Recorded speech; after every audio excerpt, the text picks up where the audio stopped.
Shalom alaikum. Berjumpa lagi dengan saya pada perenungan hari ini, hari Minggu tanggal 28 Juli 2024. Kembali saudara-saudara yang terkasih, kita mau bersyukur di dalam doa kepada Tuhan Allah kita di pagi yang cerah ini. Dan jangan lupa berilah senyuman dan sapaan kepada sesama kita. Kita awali perenungan pagi hari ini dengan tanda kemenangan kita. Dalam nama Bapa dan Putra dan Roh Kudus. Amin. Yang dapat jadikan diri egois. Bacaan liturgi hari ini diambil dari bacaan pertama 2 Raja 4 ayat 42 sampai dengan 44. Bacaan kedua Efesus 4 ayat 1 sampai dengan 6 dan Injil Yohanes 6 ayat 1 sampai dengan 15. Saudara-saudaraku yang terkasih di dalam kasih Kristus, masih ingatkah saudara, kita akan berita viral beberapa tahun lalu yang menghebohkan tanah air ini saudara, tentang seorang anak laki-laki yang mempunyai sebuah batu ajaib yang dipercaya dapat menyembuhkan segala penyakit. Ya, betul. Ponari, anak yang masih begitu kecil, dikerumuni berbondong-bondong orang yang datang dari daerah mana saja untuk kesembuhan. Belum lama ini juga saudara, kita dihebohkan dengan seorang ibu dari Kalimantan dengan gayanya yang khas mengobati masalah tulang.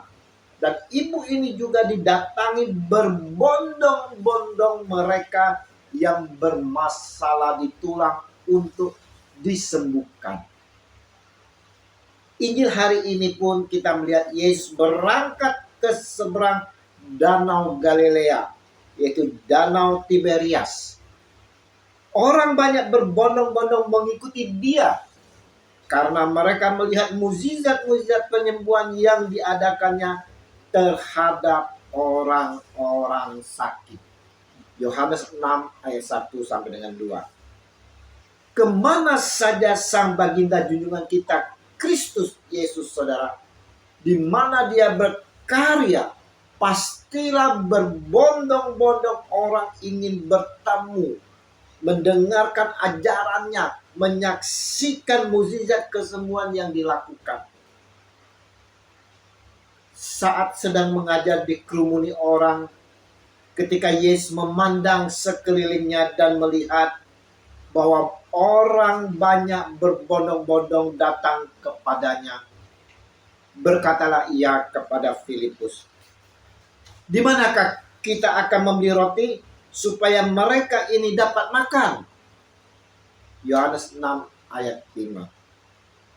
Saudara, Yesus melihat dan mulailah tergerak oleh belas kasihnya saudara, melihat orang banyak itu yang seharian mengikuti dia. Yesus tahu pasti mereka kelaparan. Maka sang maha guru bertanya kepada muridnya itu saudara. Dan tentunya hal itu dikatakannya untuk mencobai dia, sebab ia sendiri tahu apa yang hendak dilakukannya. Matius 6 ayat 6. Jawab Filipus kepadanya, "Roti seharga 200 dinar tidak akan cukup untuk mereka ini, sekalipun masing-masing mendapat sepotong kecil saja." Yohanes 6 ayat 7. Kita melihat Filipus pesimis. Sekonyong-konyong seorang dari muridnya yaitu Andreas, saudara Simon Petrus, berkata kepadanya, "Di sini ada seorang anak yang mempunyai 5 roti jelai dan 2 ikan. Tetapi apakah artinya itu untuk orang sebanyak ini?" Yohanes 6 ayat 8 sampai dengan 9. Kata Yesus, "Suruhlah orang-orang itu duduk. Adapun di tempat itu banyak rumput, maka duduklah orang-orang itu, kira-kira 5.000 laki-laki banyaknya." Pertanyaannya saudara, apa yang dilakukan Yesus dengan 5 roti jelai dan 2 ikan? Untuk apa disuruhnya sekitar 5.000 orang itu duduk? Yesus mengambil roti, mengucap syukur dan membagi-bagikannya kepada mereka yang duduk di situ. Demikian juga dibuatnya dengan ikat-ikat itu sebanyak yang mereka kehendaki. Dan setelah mereka kenyang, ia berkata kepada murid-muridnya, kumpulkanlah potongan-potongan yang lebih supaya tidak ada yang terbuang. Maka mereka pun mengumpulkannya dan mengisi 12 bakul penuh dengan potongan-potongan dari kelima roti jelai yang lebih setelah orang makan. Haleluya. Yohanes 6 ayat 11 sampai 13. Saudaraku yang terkasih di dalam kasih Kristus. Di sini penulis Injil saudara mau menyatakan salah satu tanda bahwa Yesus adalah anak Allah. Kalau kita renungkan peristiwa ini dan memperhatikan bahwa yang bertindak dalam mengatasi peristiwa ini adalah seorang anak kecil yang rela memberi 5 roti dan 2 ikan yang dia miliki kepada Tuhan Yesus, sehingga melalui pemberiannya itu Tuhan Yesus bisa memberi makan 5.000 orang lebih. Haleluya.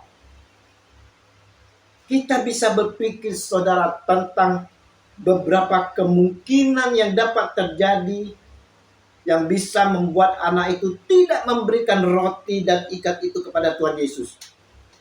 Berikut ini ada beberapa kemungkinan tersebut. Biasanya anak-anak memiliki sifat egois, mementingkan diri sendiri dan sulit untuk membagi apa yang dia punyai. 5 roti dan 2 ikan itu adalah makan siang yang diberikan ibunya kepadanya. Pasti makanan itu adalah tanda pemeliharaan ibunya yang diberikan dengan rasa kasih. Bisa saja hal itu membuat anak ini tidak mau memberikannya kepada orang lain. Si anak sendiri memerlukan makanan tersebut.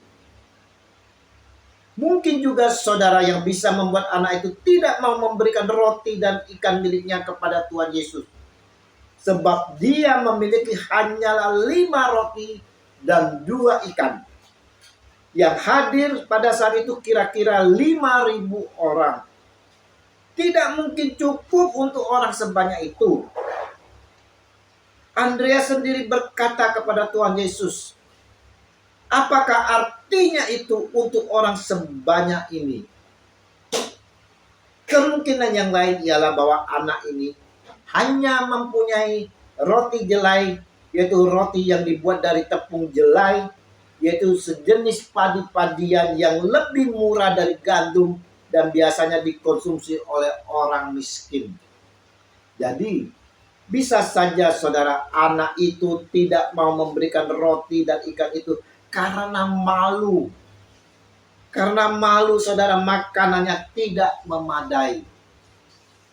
Inilah sifat-sifat anak tersebut yang melekat pada diri kita saat ini saudara. Kita dapat tergoda untuk menjadi seorang yang egois. Merasa sayang atau tidak rela, tidak mau saudara membagi apa yang kita punyai. Ada berbagai alasan.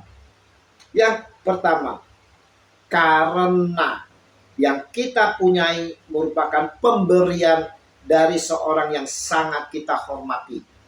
Yang kedua saudaraku, alasan yang lain, kita juga tidak mau berbagi sebab yang kita miliki terlalu sedikit untuk dibagikan kepada orang lain. Yang ketiga, kita tidak mau berbagi karena tidak merasa yang kita miliki ini tidak sebagus milik orang lain, sehingga menjadi rasa malu. Dan yang keempat saudara adalah sikap pesimis. Yesus Tuhan melihat hati si anak yang polos ini. Dengan segala keberadaannya saudara, si anak ini mau memberikan kepada Yesus. Tuhan Yesus memberkati makanan itu sehingga menjadi berlimpah dan dapat memberi makanan kepada 5.000 orang. Di sini hanya laki-laki saja saudara. 5.000 orang laki-laki saja, tidak termasuk perempuan dan anak-anak. Menurut Matius 14 ayat 21. Mereka makan sampai kenyang dan masih sisa 12 bakul.